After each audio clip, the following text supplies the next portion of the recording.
Hello everybody and welcome back to Apaya Puzzles.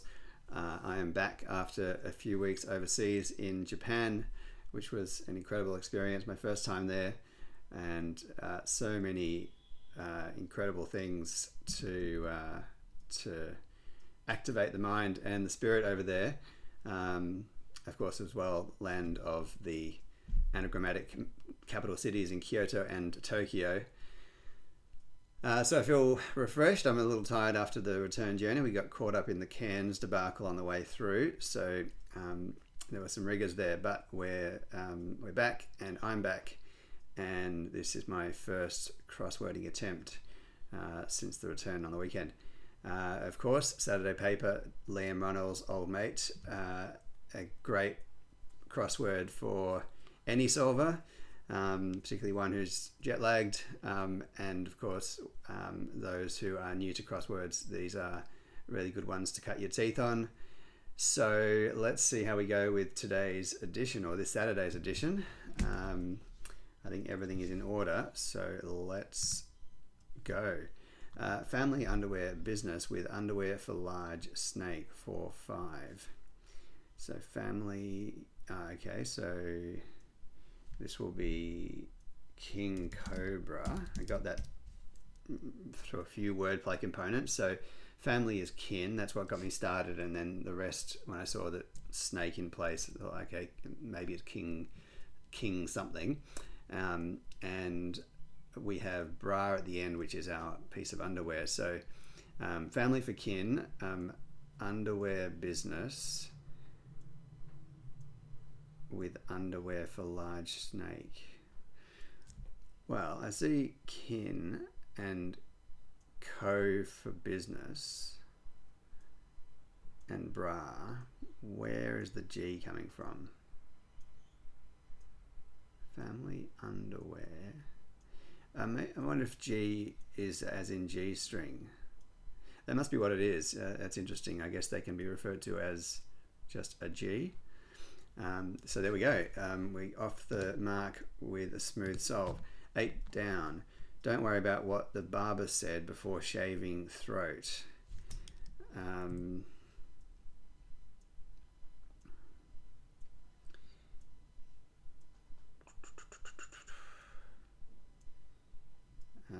With a K at the start.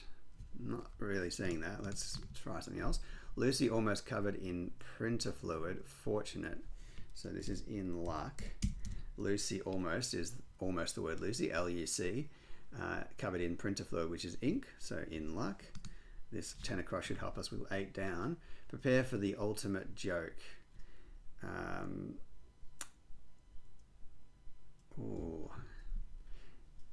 thought it might be inure, but I'm not sure where joke comes in there, because to be inured against something is to be kind of protected against it, I think, but I don't think that works. Prepare for the ultimate feels like E, and joke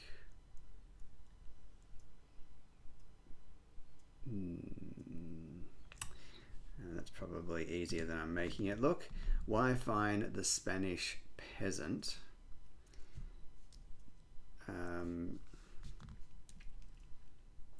Why fine, okay. So yokel, is that, sorry, I'll get this right one day. Yokel. So Y for the letter Y, fine is okay, and the Spanish is L, and the peasant is a yokel. So this is going to be you would think. Don't worry about the barber, what the barber said before shaving throat. Something about neck. Keep your neck in. Keep your neck in, I think is what it is, which is an interesting, to not worry about is to keep your neck in. So yeah, in a kind of slightly obscure sense that so to keep your neck in, it's not so much precisely to not worry about, but to at least pretend that you're not concerned about.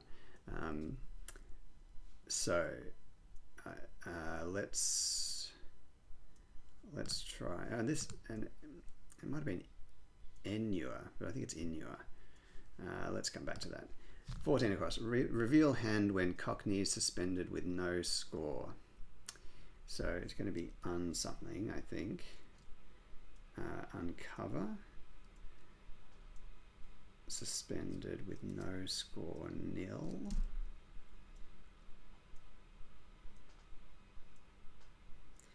Suspended. Suspended might be as in hung without the H. That's the Cockney pronunciation of suspended. Reveal hand, unglove. Right, so no score is love in tennis, and so to unglove is to reveal one's hand. Interesting verb, that, to unglove. 2 down, a cola cup drunk in Mexican resort. So this is, how is it spelled? Acapulco. That's an anagram of a cola cup. Those words are drunk, and give us the Mexican resort. So this is equip, right? So equip is the joke, and the ultimate is the E. 15 down. Refined car fuel spilled after midnight. So midnight is going to be the G, I think, the middle letter of night. Car fuel is an anagram because it's being spilled, and the whole word will mean refined, and this is going to be graceful. 25 across. Giant rock unearthed locally using rock unearther primarily. Giant rock unearthed locally using, so I and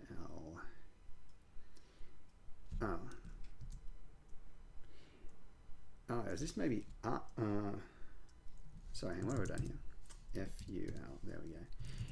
Yeah, I feel like this is going to be Uluru for the giant rock. Yeah, it's all the first letters there. So this is not keep your neck in, but keep your neck up.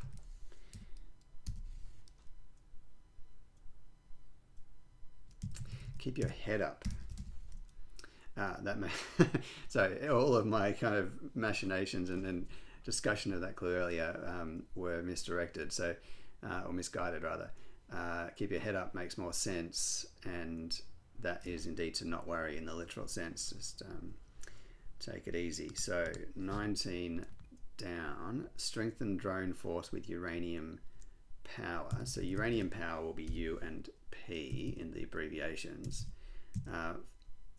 Strengthen drone force.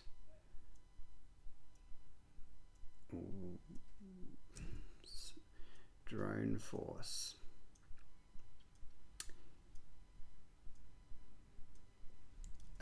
Beef. Okay, so the drone is a B and force is F, and to beef up is to strengthen. 18 across. Meat-filled sponges for seafood parties. Meat-filled sponges for seafood parties. This doesn't...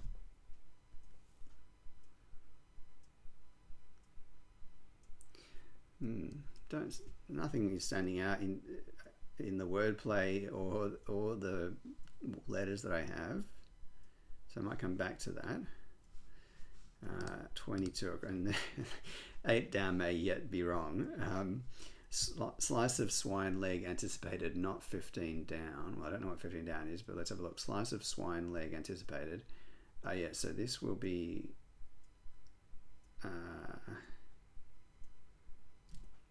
this looks like a hidden, and yet A-G-E-L-E.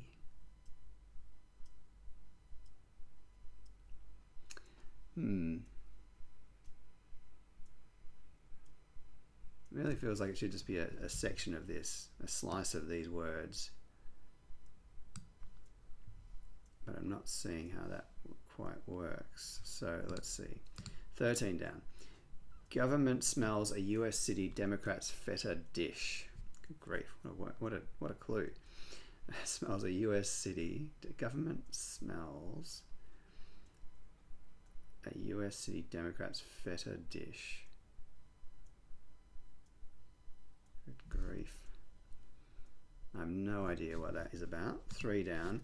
Qualified egghead was behind lab explosion. So that's simply able. A lab explosion is the letters rearranged, and egghead is the E that comes after that. 11 across. Kill time with Diane and Catherine briefly.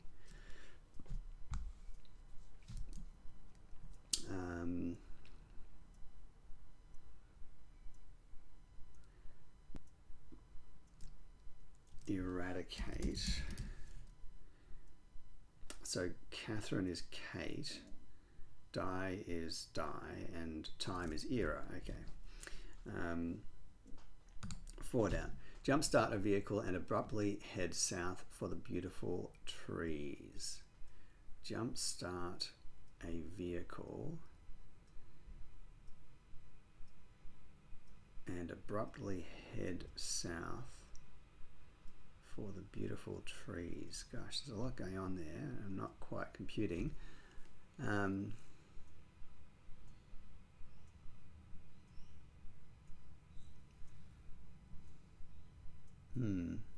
Not sure what to do with. Maybe jumpstart is just. This will be jacaranda. I'm not sure how to spell it. Maybe it's like this. Maybe there's double R. We'll see. So jumpstart is the first letter of jump for J. And then the A is the A. A vehicle is a car. Abruptly head south.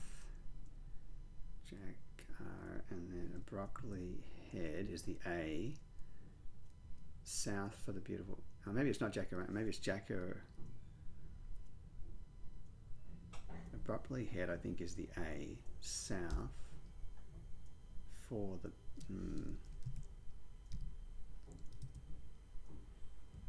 Not quite sure.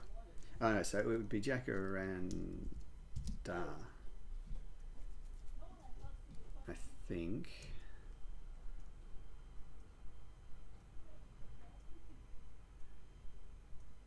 Vehicle, the ampersand. There we go. Yeah, the ampersand in that is the word and, A-N-D. Then you've got abruptly head, which is the A, and south. South will be S. So jacarandas, beautiful trees. Okay, there we go. This is good. This is a good example of why cryptics are cool, because that's a word I didn't know how to spell, and I've learned how to spell it from playing around with the wordplay. So the clue itself, it was the instructive thing rather than my vocabulary. So 5 down. Managed to suppress information that was plagiarized.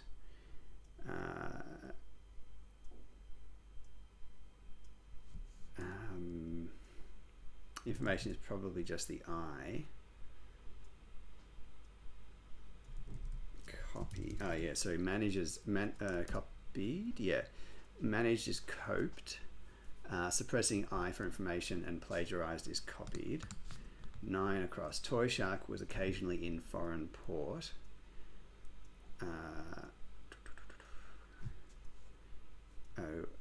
Well, there we go.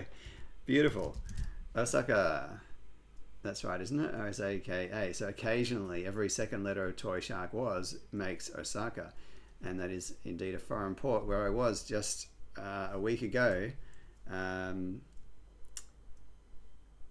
So that's amazing. I had some incredible sushi there. One of a few places where I found some fabulous food. 6 down. Virgin Australia Group opening aisle 007 for Traveller. Another one of these airline clues with the seat numbers. So there was a great one that he did a few weeks ago to do with 4D or 2B or something like this. So Virgin Australia, that's maybe VA or VAG for Traveller. So yeah, this is going to be vagrant. I know. Vagabond. Traveller. So VAG for Virgin Australia Group.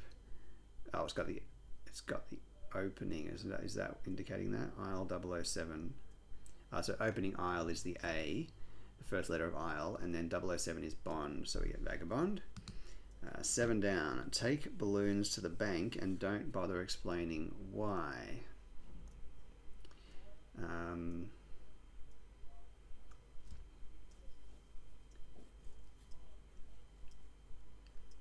Save.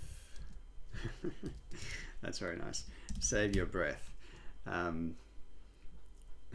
So to not bother explaining why is to save your breath, and taking balloons to the bank is you would be saving your breath in the sense of the breath that's filled up the balloons. That's quite a funny play. So 13, I think new radio song played in a majestic style. This looks like it looks like an anagram, but there's two O's. Oh yeah, there are two O's. Played in a majestic. Oh, I see. So played in a majestic style is the definition. Radio song. This is going to be one of the digios or something. The classical music kind of or just general music theory words. Dagio or something. I might try to get the first letter before I tackle that. No, that was a government one. Let's come back. Dave emptied alcoholic drink for important match. That's a decider. So Dave emptied his D and E, so without the middle letters. Cider is an alcoholic drink, and important match is a decider. 17 down. Mad Solvers. Crackers. Seen that a few times. Double definition. Change for a 50, better split in half. A-L-T-E-R. So A in the clue is the letter A in the answer. 50 is an L in Roman numerals. Better split is just splitting the word better in half to give the T-E-R. And alter means change. 21 down. Tom upset about weapon in airport area. Tom upset, and yet we have the T. So it'll be a cat. The Tom cat. Airport area. So this is tarmac. So we have a cat, C-A-T, going up, being upset, and a weapon is an arm in the middle there. This looks like karma. Yes, poetic justice. So good mark is an A. After bad mark, which is an anagram of mark, poetic justice. That's a beautiful clue. That might be a clue of the day, I think, for a future 1 minute YouTube short. 26, tennis pro Pat forfeited opener and captain avoided match result. Okay, tennis pro Pat would be rafter. Forfeited opener, so that's rafter without. So for those, this is quite an Australia specific thing, I guess. You may not know Pat Rafter if you weren't an Australian, and even if you are, you may not think of it. But Pat Rafter was a famous Australian tennis player. Forfeiting his opener makes after. Captain avoided match. So the captain is a C. The abbreviation of captain is C. That's avoiding the word match. So match becomes math. And aftermath is the result of something. 23 down. Actors essentially cloned dog in film. So the essential, this is Toto, the famous dog from The Wizard of Oz. I think there was another Wizard of Oz clue. Oh, that was in a DA. That was about the author of the book. So the essential letters of actors are T and O, and they are cloned, so they're repeated to give the dog in the film. So we're coming down to the Y now with these somewhat tricky ones that we had in the middle here. I'll have a look at this again. Because 15 down we may hopefully have now. Oh, we already had 15 down, did we, before? Not sure. Graceful. Not graceful. So swine leg anticipated, not graceful. So I am wrong about this again, aren't I? I think this is going to be... This is just the most ridiculous series of errors here. I'm assuming this is going to be inelegant. Let's run with that assumption because it fits so well. So let's see how that would work. And now this actually is, as I thought, a hidden clue. So the answer is literally a slice of that term, inelegant, which means not graceful. So May we finally... it seems so good. Keep your head up. Keep your chin up. That's now, finally the penny fully drops. And of course the other ones sound ridiculous now that I've found the answer. But there we go, and that will have affected my 18 across solving as well. So apologies to Liam for absolutely butchering that, or indeed cutting the throat of that clue. So 18, meat-filled sponges for seafood parties. Ooh. See, I'm liking crab here, but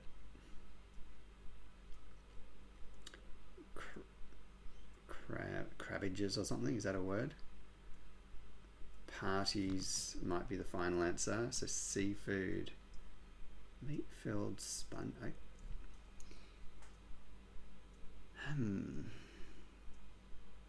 I don't know another word for sponges. I'm so confused by this clue. Okay, let's see if we're any closer with 13 down. Government smells a US city. Democrats feta dish. It's actually a weird clue as well, because the surface reading doesn't make a huge amount of sense. A US smells it. Maybe there's an anagram. I don't think so. Democrats is usually just the D. Feta dish. Is that the solution? Is that the definition? Feta dish?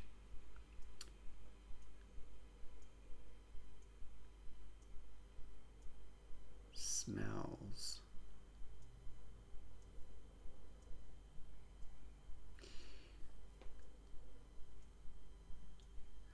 Very confused by that. Let's see. If I can't get 13 across, I'm in trouble.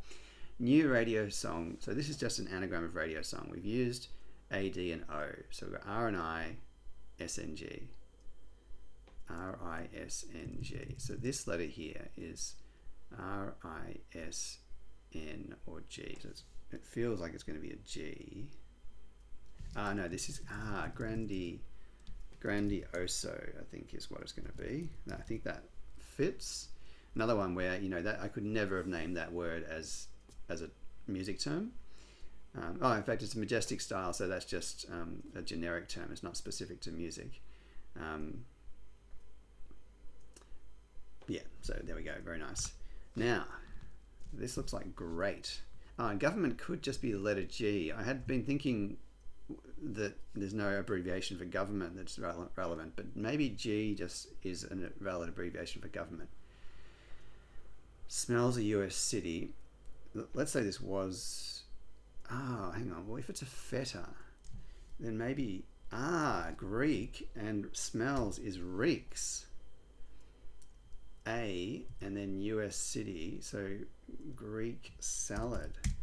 Okay, it wasn't that bad after all. Except for reeks is a challenging one to find.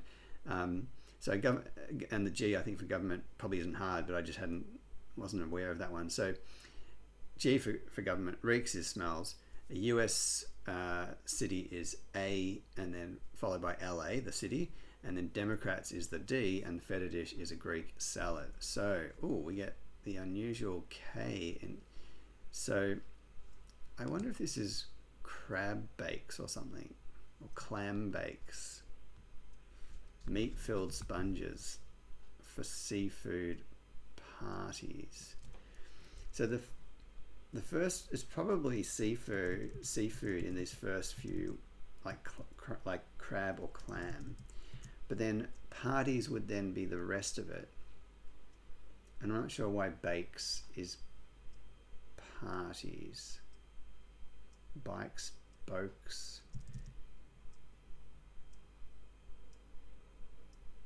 Is this something I'm gonna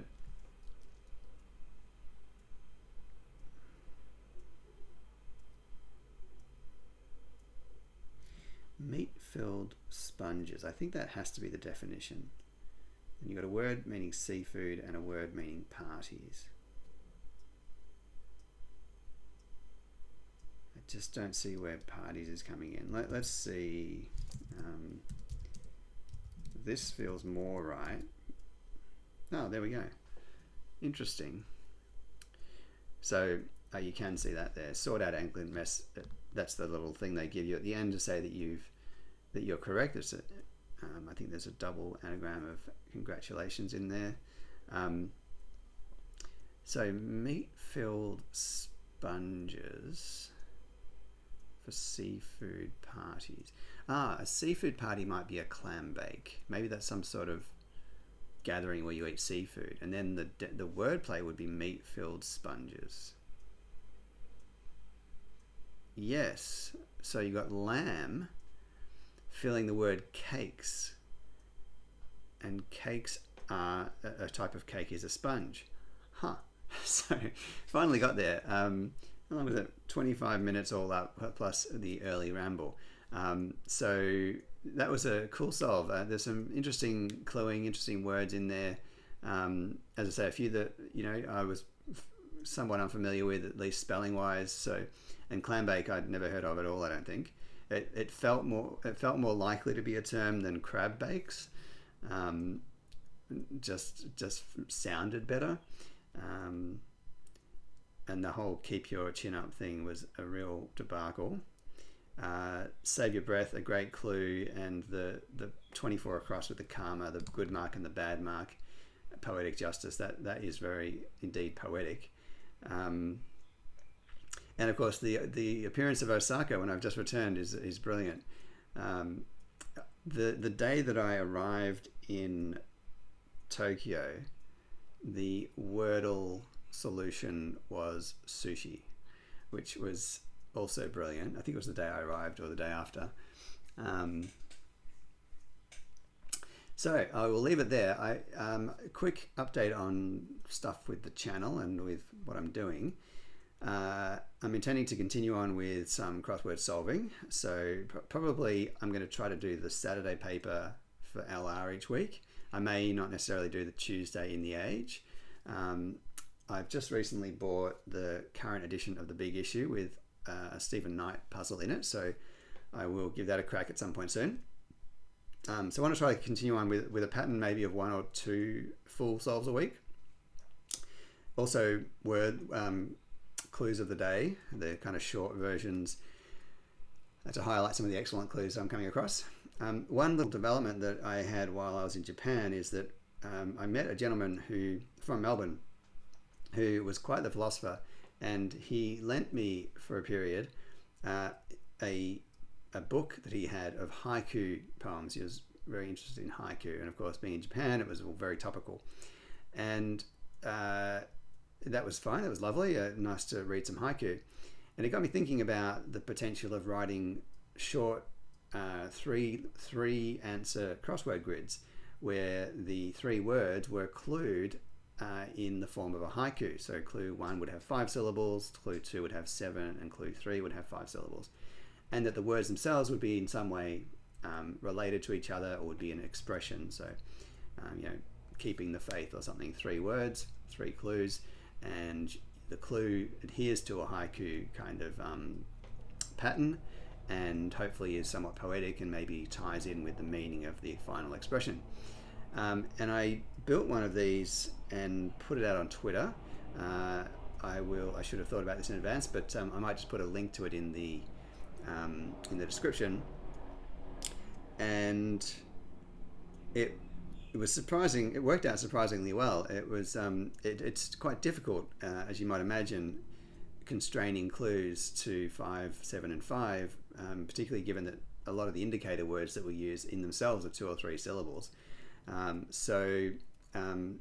The first one was aided by the fact that each of the final answers were only 4 letters long, so it gave me the best chance of writing kind of quite tight clues. And I did create something quite nice. And I've done a couple more since then that I haven't published yet, but which I'm really happy with. And as I've been doing this, I've been realizing that as interesting and fun and surprisingly possible as it is to make haiku-based clues, there are certain cases where it just becomes too much of a constraint. And and there's a few. It's complicated actually because difficulty becomes an interesting case, because on the one hand you've only got a few clues, so that makes it easier to complete, but they're not all interlocking in the regular way of a crossword. So you might only have each clue might only have will only have it'll have a maximum of 2 crossing letters, but generally there's only one, so they cross each other like this, and there's only one crossing letter in each answer. So you're left with a lot of unchecked letters, so that makes it harder. And the fact of the constraint of 5, 7, and 5 means I'm having to use some fairly kind of whatever mechanisms I can and whatever vocabulary I can to keep that constraint. And so, although the cluing is still tight, I think it can be elements of it are more difficult from a solver's perspective. You've got to really search your vocab in some cases to find the appropriate replacement letters or whatever. So where was I with that? But yes, in the end, I mean, it was surprisingly possible to do, but had this kind of there was a certain limit at which it was like, well, I'm sacrificing quality either of clue or of poetic content by trying to constrain it to a haiku. And so I've started doing, in addition to the haiku, some straight poetic clues. So it gives me the possibility of using more than 3 answers. So for example, I'm working on one that has 4 answers, so 4 clues, which obviously the haiku wouldn't allow. And I'm not constraining myself to the syllables. I'm trying within some reason to constrain myself to a certain kind of what's the word for it? I should know this if I'm writing poetry, but the kind of the general scheme of syllables. I don't know. I forget what the word is for that. And also, I hadn't intended to do this, but the one that I'm working on at the moment also has rhyming involved. I don't intend to enforce that with these, but it was cool that it kind of emerged, and then I could work towards it. So it's a 4-line poem in which the 4 lines describe the scenario that's being discussed in the 4 answers, and they are individually each valid cryptic crossword clues. Anyway, a long-winded way of saying that I'm working on some poetic cryptics, and I really am quite excited about this prospect as a setter, because I find it difficult to set full crosswords, and sometimes a little tedious because you're often, writing clues for words that aren't that interesting. There's certain words you just have to go in for the thing to work, and or you get stuck on a word and it just it eventually starts to grind. Whereas with this, it's a smaller number of clues, so it's a more tractable problem. But then with this added kind of complexity of trying to, come up with something poetic and potentially restricted to certain syllables and so forth. And I'm hoping that from a solver's point of view, it will be fun because it's more of a bite-sized crossword. And one of the things with the difficulty, although there are elements of it that are harder, in the cases that I've done so far, because the words in the grid relate to each other, once you have 1 or 2, it's possible in some cases really to kind of to realize what the other 2 are going to be, or however many there are, and then work backwards from the clues. So there's this kind of balance of things going on. Whether that is actually a good thing, I mean, maybe a solver doesn't want to be able to just straight out guess answers, especially in a small crossword. These are all the various kind of things that are crossing my mind as I try to build these. But point is that it's been really interesting and kind of combines my interest in poetic ideas with cryptic wordplay. And I've got a few other ideas about where I might take that, but I'll keep that under wraps for now until it becomes something a bit more known and substantial. So anyway, thank you for joining me today for this crossword. I hope that this was informative. If you're a beginner solver rather, then I do highly recommend the Liam's crosswords as some of the best that you can do. There are other easy crosswords around. I think Liam's aren't the absolute easiest, but they are a good combination of kind of not being explosively difficult and being, fun and tightly written. I didn't pay a lot of attention to the surface readings of these clues as I went through today. There's a few that I picked up as being quite funny, but if I read over this, I'd probably find that a lot of them are quite amusing in their structure or in their surface read. So definitely one that's that will keep you motivated to keep coming back. Don't forget that the answers to these ones are available in the following week's Saturday paper online as well. So that's a good way when you first start to do as much of the crossword as you can, then look at the answers and work backwards to see if you can figure out what's going on. And yeah, I will be back with you again. You can, of course, subscribe to the channel if you want to see more of this kind of stuff. And I wish you all well for the coming week, and see you soon.